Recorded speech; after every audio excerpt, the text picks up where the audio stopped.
पवित्रता से, और जितना दिन तक छठ पूजा चलेगी, जितने बाजार हैं मांस मछली सब बंद हो जाएगा। 4-5 दिन तक पूरा बाजार लगेगा स्वच्छ हो गया। अभी तो जाते हैं तो दोनों तरफ लगता है बूचड़ खाना में आ गए, गाड़ी का कांच बंद करके सीधे देख के जाना पड़ता है कि कहां से राक्षसों के बीच में आ गए। लेकिन छठ पूजा आते ही सब बंद हो जाता है। मैं ये नहीं समझ पाता हूं कि आदमी जानता तो है कि ये गलत कर रहे हैं, अगर उसको लगता हम सही कर रहे हैं छठ पूजा में तो और बढ़िया से निकाल के काट के लगाए रहता। पूजा में काहे बंद करता है? छठ पूजा आ गया तो मांस बंद करने की क्या जरूरत है? अगर मांस खाना, जीव हत्या करना बढ़िया धर्म का काम है तो आदमी पूजा में भी उसको चालू रखता। लेकिन आदमी को इतना तो पता है कि पूजा बहुत पवित्र चीज है और ये मांस बहुत गंदा चीज है, इसलिए पूजा के समय 4 दिन बंद कर देना है। तो जब आप छठ पूजा जैसे त्योहार करते हैं, कितनी पवित्रता से करते हैं, कितने भाव, कितनी श्रद्धा से करते हैं, एक एक चीज का ख्याल रखा जाता है। और पूरे भारतीय पर्व त्योहार में सबसे पवित्र त्योहार छठ पूजा है। सबसे ज्यादा पवित्रता का ध्यान छठ पूजा में रखा जाता है। नए बर्तन, नए कपड़े, नया चूल्हा, नया सब कुछ होता है, सारी तैयारी नई होती है। धान की कटाई भी लगभग शुरू होती है, सब कुछ, प्रकृति भी नया रूप लेती है और उस समय वो त्योहार अद्भुत होता है। लेकिन भाव क्या होता है? छठ मैया को देना है, सूरज भगवान को देना है। सदगुरु कबीर कहते हैं, अगर इसी भाव से, इसी पवित्रता से, इसी भक्ति से आप रोज भोजन बनाइए तो आपके लिए तो रोज छठ पूजा हो जाएगा। लेकिन नहीं, 4 दिन करना है, बाकी दिन वही नरक मचाना है। 4 दिन भाव दिखाना है, बाकी समय वही समस्या खड़ी करके चलना है। 4 दिन आप पवित्रता से जी रहे हैं, 4 दिन आप बढ़िया से जीवन जी रहे हैं, अगर उसी को आप कंटिन्यू कर दें, आप प्रतिदिन करें, क्या दिक्कत है? फिर तो हर दिन पूजा है। 1 घंटा मंदिर में पूजा किए, साहब कहते हैं अगर आप मन को पवित्र कर लीजिए तो आप जो कुछ भी करेंगे पूजा ही होगा। फिर आप घर में भोजन बनाइए तो पूजा है, झाड़ू लगाइए तो पूजा है, सड़क साफ करिए तो पूजा है, बच्चे की सेवा कीजिए तो पूजा है, खेत में काम करिए तो पूजा है। लेकिन नहीं, हम ऐसा नहीं कर पाते। और ऐसा न करने के पीछे कारण ये है कि हम धर्म सत्संग को आज अपने से दूर करते चले गए। आज हम सत्संग में बैठते जरूर हैं, लेकिन सत्संग हमारे अंदर नहीं बैठता। हम पूजा में बैठते हैं, पूजा हमारे अंदर नहीं बैठती। हम सत्संग में बैठते हैं, घंटों घंटों बैठ लेते हैं, लेकिन हम करते वही हैं। कई लोग कहते भी हैं कि ये सत्संग में सब बातें थोड़ी जिया जाता है, कलयुग है। कलयुग सतयुग कुछ नहीं होता। सतयुग था तो क्या वहां राक्षस नहीं थे? सतयुग में बल्कि बड़े बड़े राक्षस हुए हैं। हिरण्यकश्यपु, हिरण्याक्ष आदि राक्षस उसी समय हुए हैं। मधु, कैटभ, ना जाने अनगिनत बड़े बड़े राक्षस हुए हैं। अभी तो उतने बड़े राक्षस नहीं है बाहर, क्योंकि अब अलग से कोई राक्षस नहीं है। अब हर इंसान के भीतर एक राक्षस बैठा है। उस समय आप भजन सुने होंगे, कलयुग बैठा मार कुंडली, जाऊं तो मैं कहां जाऊं, अब हर घर में रावण बैठा, इतने राम कहां से लाऊं। कहा उस समय तो एक रावण था तो उसके लिए एक राम जी थे, उसको निपटा दिए। अब तो हर व्यक्ति के भीतर एक रावण बैठा है, अब इतने राम कहां से लाएं। उस समय अलग था राक्षस, अब इस समय राक्षस, इंसान, देवता एक ही आदमी के भीतर है, पता भी नहीं चलता। किसी क्षण लगेगा क्या धर्मात्मा आदमी है, दूसरे क्षण पता चला भाई से झगड़ा कर रहा है। किसी क्षण लगेगा ये तो राम जी से भी बड़ा भाई से प्रेमी आदमी है, राम के भी आगे है। और दूसरे क्षण लगेगा कि जैसे रावण ने विभीषण को लात मार दिया, वैसे ये भी भाई को लात मार दी।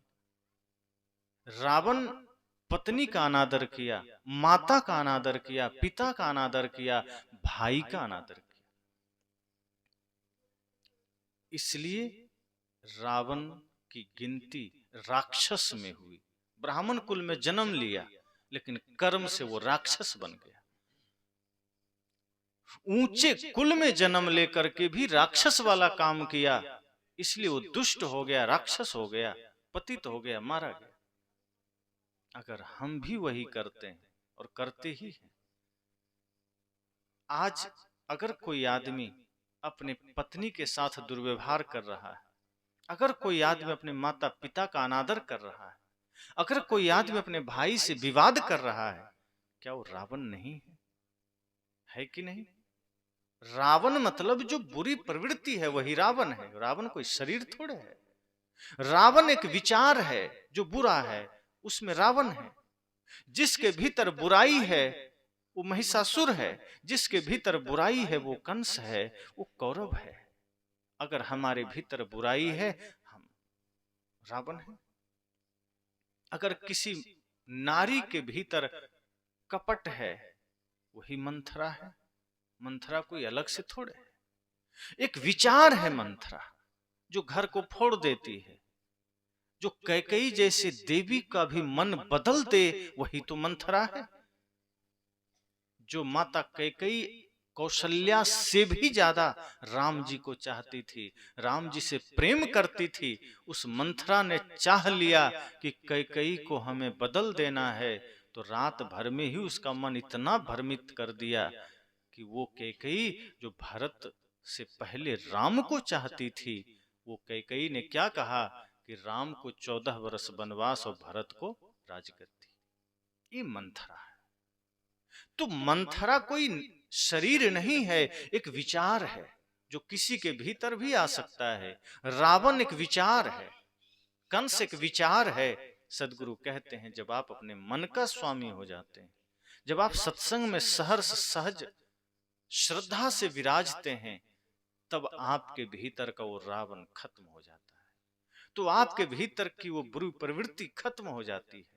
फिर आपके भीतर शुभता का वास होता है, फिर आपके भीतर दैवी संपदा जागृत होती है। एक है आसुरी संपदा, एक है दैवी संपदा। कृष्ण गीता में कहते हैं अर्जुन से कि अर्जुन अपने भीतर वो दैवी संपदा जागृत करो। ये आसुरी संपदा सदैव व्यक्ति को विवाद में लेके जाता है। जो व्यक्ति विवाद करता है, जो व्यक्ति मांसाहार करता है, जो व्यक्ति बुरे कर्म करता है, जो व्यक्ति माता पिता का अनादर करता है, जो व्यक्ति किसी से प्रेम नहीं रखता, समझ जाना उसके भीतर आसुरी संपदा आ गई है। और जो व्यक्ति सबसे प्रेम रखता है, शुद्ध सात्विक आहार लेता है, जो व्यक्ति बड़ों का सम्मान करता है, छोटों पर करुणा करता है, समान लोगों के साथ प्रेम रखता है, समझना उसके भीतर दैवी संपदा आ गई है। इसलिए मैंने कहा कि ये जीवन है तो थोड़ा, कोई नहीं जानता कब किसको जाना हो जाए। ऐसा नहीं है कि जो बूढ़ा है वही पहले जाएगा। यहाँ जवान भी पहले चल देते हैं, बच्चे भी पहले चल देते हैं। इस जीवन का कोई भरोसा नहीं। और लोग अक्सर मृत्यु का नाम लेने से डरते हैं, सोचते हैं कहीं ले ली और मृत्यु हमारे पास ना आ जाए। आपको ये लगता है कि हम उसका नाम नहीं लेंगे तो हमको देखेगा नहीं, उसको पता नहीं होगा। जिस दिन हम माँ के गर्भ में आते हैं, मृत्यु साथ में चलती है, कभी अलग नहीं रहती है। वो हमारे जीवन के साथ साथ मृत्यु चलती है। और इसका प्रमाण क्या है? जैसे कोई आदमी 10 साल का हो गया, 20 साल का हो गया, 50 साल का हो गया, तो हम क्या कहते हैं कि अमुक आदमी 50 साल का हो गया, उसकी उम्र बढ़ गई। अब सोचिए अगर वो 80 साल का है, अर्थात अगर उसे मात्र 80 साल ही जीना है और वो 50 साल का हो गया, तो क्या हुआ? अब वो 30 साल ही तो जिएगा, 50 साल तो मर गया वो। अचानक कोई थोड़े मरता है। एक एक दिन, एक एक पल मृत्यु हमारे शरीर को क्षीण करती है, हमारे आयु को खत्म करती है। एक एक दिन हमारा वो कम कर रही है। और एक दिन अचानक मृत्यु नहीं आती, प्रक्रिया से आती है, धीरे धीरे आती है, लेकिन आती रोज है। हम सोचते हैं हम याद नहीं करेंगे तो हमारे पास नहीं आएगी। आएगी कैसे नहीं, वो साथ साथ चल रही है। और आदमी इसी चक्कर में क्या करता है कि हम ऐसा बन के रहें कि मृत्यु को धोखा मिल जाए, मृत्यु को पता ही न चले कि हमारा समय हो गया है। इसलिए जब बाल सफेद होते हैं तो आदमी तुरंत उसे काला करवा लेता है कि मृत्यु को लगे कि नहीं, ये आदमी अभी जवान है, अभी इसको नहीं ले जाना। आंखों की रोशनी चली जाए तो आदमी तुरंत चश्मे लगा लिया। मतलब सूचनाएं मिलती है हमें। लोग कहते हैं ना कि हमें संकेत नहीं मिलता, मृत्यु सूचना भेजती है, वारंट भेजती है कि भाई सावधान हो जाओ, बाल सफेद हो गए, सूचना आ गई, आंखों की रोशनी कम हो गई, सूचना आ गई, कान से सुनाई देना कम हो गया, सूचना आ गई, चाम लटक गया, सूचना आ गई, पैर लड़खड़ाने लगे, सूचना आ गई। लेकिन आदमी सभी सूचना को छिपाने लगता है, बाल को काला करके छिपा लेता है, आंख में चश्मा लगा के, कान में मशीन लगा के, हाथ में लाठी लेके, और जो चाम लटक जाता है तो बड़े बड़े लोग अब प्लास्टिक सर्जरी करवा लेते हैं ताकि मृत्यु को बड़ा धोखा हो कि नहीं, ये आदमी तो जवान है, इसका टाइम नहीं हुआ। पर ऐसा नहीं होता, मृत्यु से चालाकी हो ही नहीं सकती। उसको पूरा लेखा जोखा पता है, वो गलत आदमी को कभी नहीं उठाता, जिसका समय पूरा हुआ उसे ही उठाता है। एक बार जमराज एक आदमी को लेने आ गया, जवान लड़का था, उसका टाइम पूरा हो गया था, तो आया। एक बढ़िया मनोरंजक कथा है, काल्पनिक, कि सच्चाई इसमें है जीवन की। तो आया लड़के के पास, उसने कहा तुम्हें मैं लेने आया हूँ। लड़के ने कहा आप कौन? कहा मैं यमराज हूँ। लड़का थोड़ा घबराया लेकिन चालाक था, आज का आदमी था, चालाकी तो होती ही है। उसने कहा कोई बात नहीं, आप आए हैं, धन्यवाद है, आप ले चलेंगे, मैं चलूंगा, पर आए हैं थोड़ा चाय पानी तो ले लीजिए। यमराज ने कहा अरे मैं तुम्हें लेने आया हूँ, तुम्हारे घर चाय पानी कैसे ले सकता हूँ? क्या हमारे यहाँ आतिथ्य सत्कार किया जाता है और हम खाली हाथ अतिथि को नहीं भेजते, तो आप मुझे ले जाना बाद में, पहले आइए थोड़ा चाय पानी हो जाए। यमराज ने कहा चलो तुम्हें मौका दिया, वैसे मैं किसी को मौका देता नहीं, न चाय पानी पीता हूँ, लेकिन तुम्हें दिया, तुम अभी जवान हो।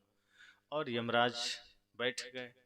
लड़के ने चालाकी की, चाय बनाया, उसमें थोड़ा नींद की गोली डाल दिया और यमराज को पिला दिया। हल्की सी नशा आई, यमराज सो गए। और ये उसका बही खाता चेक करने लगा, हमारा नाम कहाँ है, काट देंगे या कुछ कर देंगे। जब डायरी उल्टा तो देखता एक नंबर में उसी का नाम था। सोचा ये तो सच में मेरा ही नंबर है, ये जैसे उठेगा हमको ले जाएगा। उसने क्या किया, ऊपर से अपना नाम काट के नीचे लिख दिया, एकदम लास्ट में, डायरी के आखिरी छोर में, और ऊपर हटा दिया। यमराज की नींद पूरी हुई, वो जगा, बड़ा खुश हुआ, कहा बेटा तुम्हारी सेवा से मैं बड़ा प्रसन्न हूँ, मुझे बड़ा आनंद मिला। अब क्या कहूँ, आया तो मैं था तुम्हें ही लेने, लेकिन अब मेरा मन बदल गया, अब मैं ऊपर से नहीं नीचे से शुरू करूंगा। और फंस गया। चालाकी किया था कि नाम काट के नीचे कर दूंगा। यमराज ने कहा खुशी मिली तुम्हारी सेवा से, अब मैं ऊपर से नहीं नीचे से करूंगा, और आखिरकार उसे जाना पड़ा। कहानी से तात्पर्य यह है कि मृत्यु से आप चाह लें, खुद मृत्यु भी चाह ले कि हम तुम्हें नहीं ले जाएंगे, तो ऐसा हो ही नहीं सकता, जाना ही है। सदगुरु कबीर कहते हैं जो सत्य है उससे डरना क्या, जो सत्य है उससे भागना क्या, बस कोशिश ये करना है इससे पहले कि मृत्यु आए जीवन को सजा लेना है, इससे पहले कि जीवन में हमारी अंतिम घड़ी आए जीवन को व्यवस्थित कर लेना है। अब एक संत कह रहे थे जीवन को सजा लेना है, दूसरे दिन लड़का ब्यूटी पार्लर गया, सजा उज के आ गया। कहा गुरुजी आप बोल रहे थे सजा लेना है जीवन को, मैं देखिए सजा उजा के आ गया, पूरा क्रीम उरीम पाउडर लगा के, बाल इधर उधर करके। संत ने कहा तुम गलत समझे, मैंने जीवन को सजाने कहा था, तुम शरीर को सजा लिए, ये शरीर तो नश्वर है, तुम आज सजा लिए, 2 घंटे बाद ये सुंदरता चली जाएगी।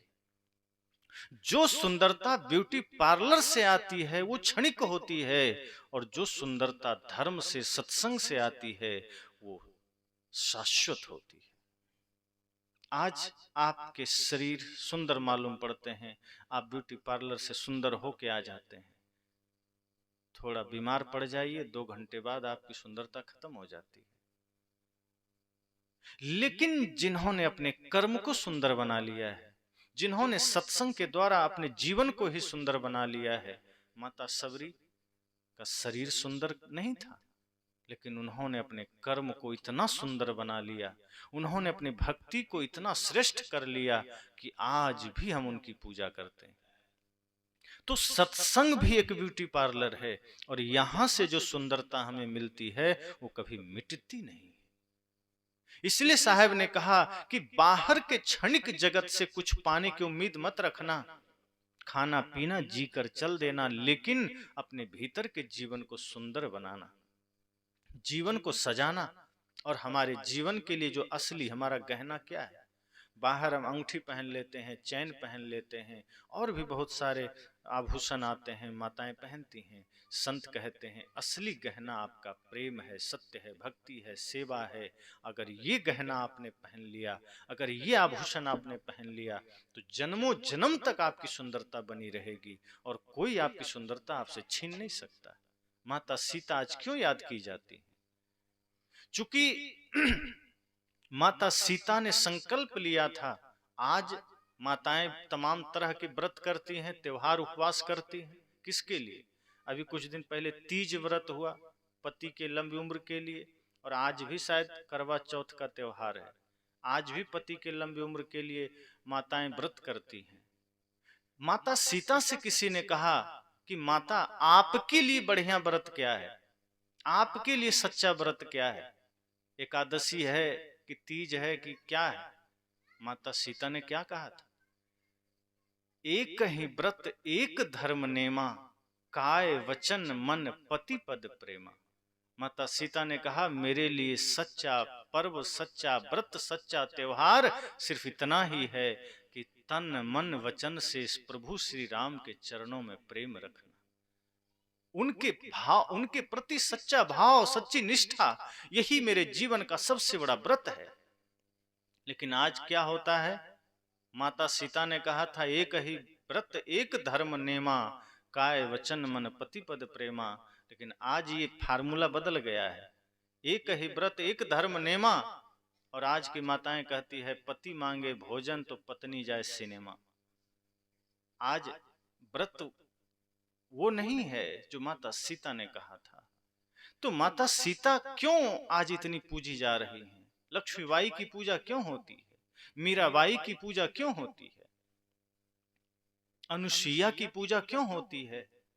क्योंकि इन लोगों ने अपने जीवन को धर्म से सजाया था, भक्ति से सजाया था, प्रेम से सजाया था। आज हम कपड़ों से, बाहरी कृत्रिम साधनों से शरीर को सजा लेते हैं, लेकिन प्रेम से, धर्म से, सेवा से, निष्ठा से जीवन को नहीं सजा पाते। और वो सुंदरता क्षणिक होती है जो हम बाहर से लाते हैं। इसलिए संतों ने कहा कि अपनी अंतिम घड़ी कब आ जाए कौन जानता है। इसलिए अपने जीवन को सजाइए प्रेम से, अपने जीवन को सजाइए धर्म से, अपने जीवन को सजाइए अच्छे विचारों से। यही आपका साथी है। और जिसने अपने जीवन को सत्संग के ब्यूटी पार्लर में सजा लिया, फिर वो आदमी सदैव सुंदर ही सुंदर रहेगा, वो कभी कुरूप नहीं होगा। तो सत्संग हम कितना देर सुनते हैं, क्या क्या सुनते हैं, इससे अलग हटकर हमें यह सोचना है कि जो भी हमने सुना है वो हमारे जीवन के लिए कितना उपयोगी है, हम कितना ले पाए हैं। आप उदाहरण सुने थे कि अंगुलीमाल 10-15 मिनट बुद्ध के सामने हुआ और बदल गया। हम घंटों घंटों संतों के सामने होते हैं, हम बदल ही नहीं पाते। महात्मा बुद्ध के बारे में कहा जाता है कि वे एक बीमार आदमी को देखे, जब वो साधु नहीं बने थे, एक वृद्ध को देखे, बीमार को देखे, एक लाश को देखे और एक संत को देखे। ये 4 घटना उन्होंने देखा और उनको दुनिया से बैराग हो गया कि क्या मैं भी बीमार पड़ूंगा? ये शरीर रोग का घर है। आज स्वस्थ है, सब कुछ अच्छा लग रहा है, जिस दिन रोग आ जाता है अपना शरीर ही बोझ मालूम पड़ता है। सिद्धार्थ ने कहा कि मैं भी बीमार हो जाऊंगा, क्या मैं भी बूढ़ा हो जाऊंगा, क्या मैं भी मर जाऊंगा?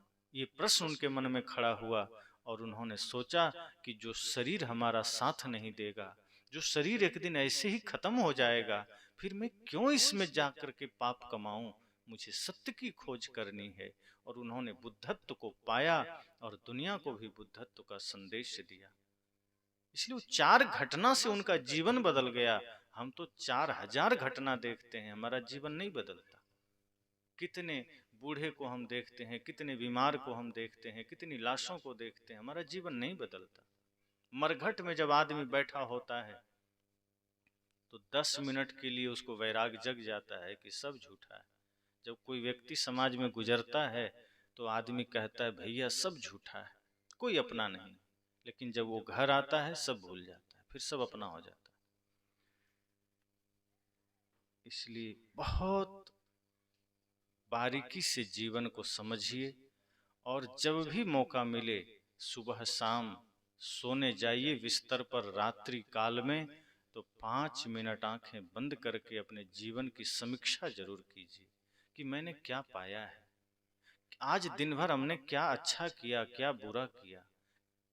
और यदि कुछ बुरा हुआ है तो मन ही मन माता पिता गुरु के प्रति हाथ जोड़ते हुए ये संकल्प लीजिए कि यदि कल का सूर्योदय हम देख सके तो यह भूल हम कल नहीं करेंगे, कल हम कुछ अच्छा करेंगे।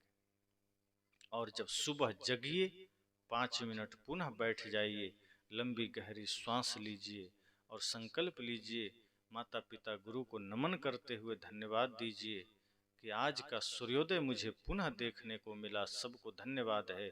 आज हमारा जीवन बढ़िया बीते, आज हमारा मन, आज हमारा जीवन पवित्रता में बीते। इसी संकल्प के साथ आप सुबह शाम अपने जीवन को जिए। आप देखेंगे 7 दिन बाद ही आपके मन में जो अतिरिक्त बोझ है, आपके मन मस्तिष्क पर जो अतिरिक्त दबाव है, वो धीरे धीरे खत्म हो जाएगा। आप सुख शांति समृद्धि को पाने लगेंगे। आप